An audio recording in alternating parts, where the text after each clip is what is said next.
إليكم 17 من أشهر أقوال العالم الكيميائي المسلم جابر بن حيان، الذي يعتبر أبو الكيمياء واحد أعظم علماء العصر الذهبي للإسلام. 1. أن الله هو الذي وهب الإنسان العقل، والعقل علة كل شيء. العقل نور والعلم نتيجة، وهكذا كل علم نور. 2. الفتن لا تبقى على أحد سالما، ومن الفتن يلوذ العلماء بالفرار، فعلم العلماء هو ما يبقى الأمم. 3. على الإنسان الطالب لهذا الأمر أن يكون ذكيا، لأن هذه الصناعة تحتاج إلى حجج وبراهين.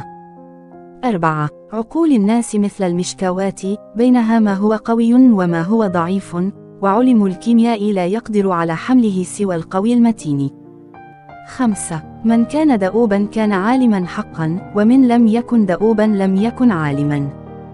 6. إياك أن تجرب أو تعمل حتى تتعلم، فيكون في التجربة كمال العلم.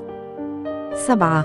أن كل نظرية تحتمل التصديق والتكذيب، لا يصح الأخذ بها إلا مع الدليل القاطع. 8. أن من لم يسبق إلى العلم لم يمكنه إتيان العمل.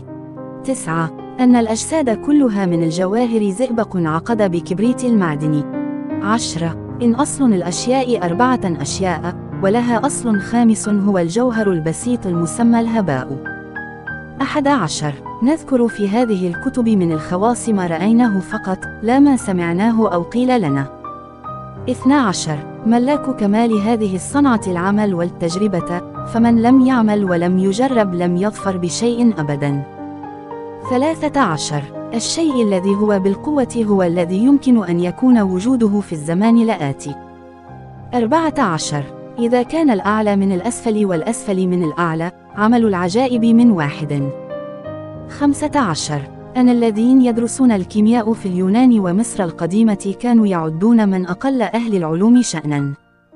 16. العلم سابق أول، والعمل متأخر مستأنف. 17. في الأشياء كلها وجود للأشياء كلها، ولكن على وجوه من الاستخراج. هذه الأقوال لجابر بن حيان أبو الكيمياء تعكس أفكاره وفلسفته، أتمنى أن تكون مفيدة لكم.